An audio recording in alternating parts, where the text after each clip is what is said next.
Oh, hello. Oh, pardon me for not rising. I didn't hear you come in. I was absorbed in reading this broadside for the new blacksmith in town. I'm always interested in anything in print. I used to be in that business, you know.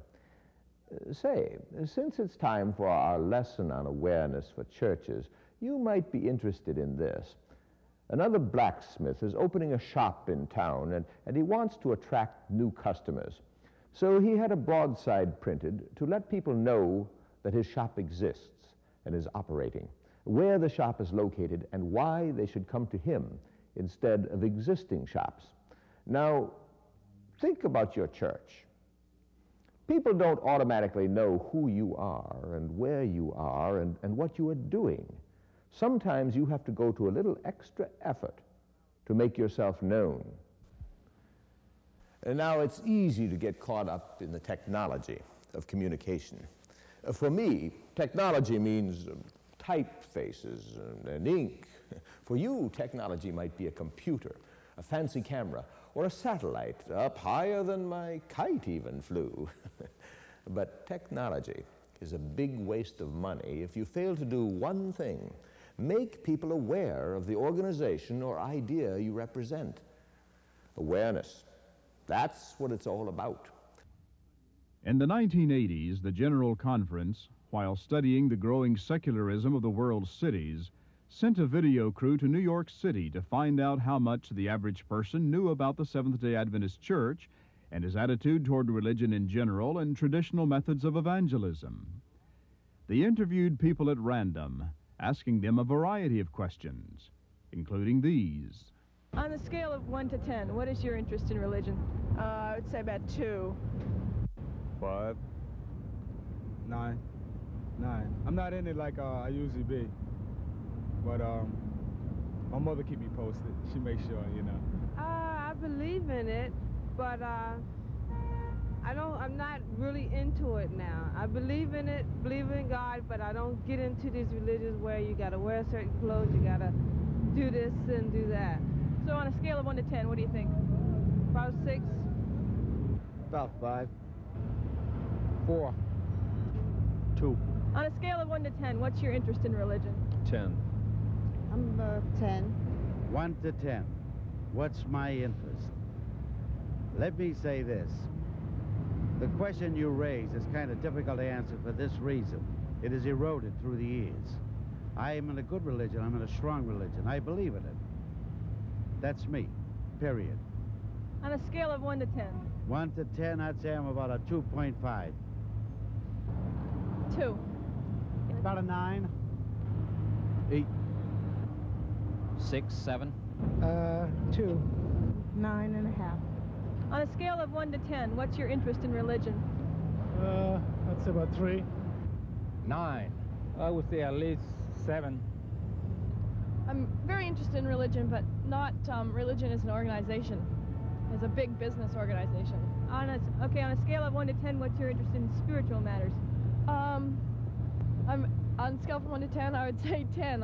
I think that spiritualism is what's going to bring us together as a people. I don't know any other way that we can be brought together, actually. If you saw an advertisement for an evangelistic campaign, would you be inclined to go? No. Maybe so. Maybe so. Maybe. Might. No, not at all. If you saw an advertisement for an evangelistic meeting, would you be inclined to go? Not at all. I just have no interest.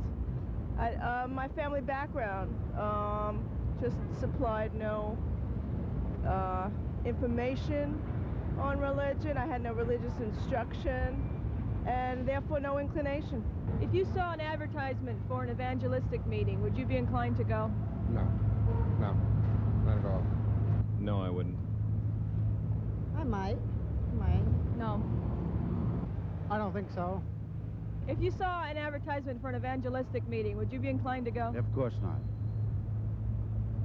Why not? Because I feel that the preachers twist. I'll tell you a good term you can use. It's what I call intellectual sabotage. Because the people they're talking to cannot comprehend what is being said. they're hoodwinked into going along. That's what I believe. If you saw an advertisement for an evangelistic meeting, would you be inclined to go? Mm-hmm. Sure. Probably not, unless it was like a Southern tent revival or something like that. That's because I'm a Southerner. No, I don't think so. No. No. I'd run as far away as I could. What's the first thing that pops into your mind when you hear the name Seventh-day Adventists? Nothing. Ever heard of them? Yes. In what context? In high school graduation, there was a song mentioning many, many religions, and that was one. Never heard of. Have you ever heard of Seventh-day Adventists? No, I haven't. No. Not familiar with them. I really don't know that much about them. They have 7 days in the week. What can I say? The Seventh-day Adventists, they must believe in it every day. What's the first thing that pops into your head when you hear about Seventh-day Adventists? What? I never heard that before. I'm not sure what that means. Church on Saturday. Who's the guy? Graham? Billy Graham? I don't know. Something you don't hear very often. You don't hear much about. What's the first thing that pops into your head when you hear about Seventh-day Adventists? Seventh-day Adventists? They're too strict as far as religion goes. I mean, they're not flexible. It's okay to have religion, but you gotta be flexible. That's why the Catholic religion is, I think, it's the best. Saturday. I don't know. Nothing. Annoying. How so? They proselytize too much. I don't want to know about them. Think of them as studying the Bible thoroughly. They know their Bible. I think they're very strict in what they can do and can't do, I believe. Tell me the first thing that pops into your mind when you hear the name Seventh-day Adventists. Newspapers, publications. I don't know too much about them, so I really couldn't say. Well, I know they are witness. They are, I don't know. I don't know much about Seventh-day Adventists. What do you mean they're a witness? I mean, I get it mixed up. I'm talking about Jehovah's Witness. I don't know anything about them. And I think that they don't consider Jesus Christ as the Son of God and don't consider him as their Savior. Seventh-day Adventists? I don't know much about them, sorry. Their survey was not scientific, but it points out the tremendous need for awareness-building activities by the church.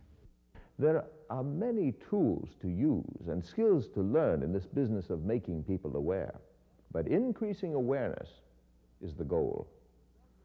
Now, this flyer was a good idea, and it does what it needs to do. It lets people know the new blacksmith shop exists. It tells where it is, and it gives enough information so that people will know the difference between this one and the existing shop, and will perhaps make a change. But doing one thing one time is not enough to make community awareness what it should be. Well, this new blacksmith is pretty sharp. He also put an advertisement in the newspaper. This is a pretty good newspaper, by the way. Of course, it was even better when I was the editor. Now, let me see. What was that ad? Ah, yes. Ah. New. John Brown's Blacksmith Shop, located on Market Street, east of Christ Church. Newest styles of latches, hinges, and nails. Fast quality work, done on time and at a fair price. See, the ad copy gives the name of the shop, the location, and a statement designed to differentiate it from the other blacksmith shop in town. But advertising is expensive, so the new blacksmith also submitted a news article to the paper. That was free. Now, it didn't get printed this time, but if he continues to submit something with news value, he'll get in every once in a while. And over the long term, that exposure will add up to increased awareness in the community. Now, if he's smart, he won't stop with this one ad or news article.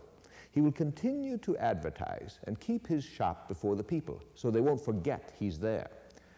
It's hard for people to remember new things when they are busy and have a lot on their minds. So you've got to keep reminding them. Now, if it's hard for people to remember new things in 18th century Philadelphia, just think about the competition you are up against in the late 20th century. Even if you live in a rural area, you are bombarded daily with direct mail, radio, and television advertising, all trying to convince you to buy, join, contribute, or subscribe to something. But if you live in a large city, people call you on the telephone trying to sell you things. You've got billboards, posters on buses and taxicabs, and big newspapers and magazines of every description. You also have radio stations at virtually every position on the dial, and as many as 50 channels of cable television available, not to mention more than 100 channels available to satellite dish owners. Plus, in large cities, there are often 10, 20, or 30 of the same brand of business, such as a restaurant, plus 50 different kinds of restaurants, not to mention all the other kinds of manufacturing and retail businesses, offices, churches, and residences. Phew! With all that, how do you ever find anything? And how are people going to find your church? I'm glad I still live in a time when all people have to read is the newspaper. Well, I'll tell you what John Brown, the blacksmith, did. He knows there is more to awareness and building a good public image than telling people you exist and where you are located. They also have to be able to find you easily. So he chose a good location on a heavily traveled street. Now, if you are thinking of building a new church, you might want to consider what this fellow did and get a location that people can find easily. That way, if you have a special event that you want to invite people in the community to attend, they will already know where you are because of your prominent location. And to make sure they can find you, have a good readable sign in the churchyard and some signs in the highway as well, pointing the way. Why, every time people go by your sign, it'll be a witness.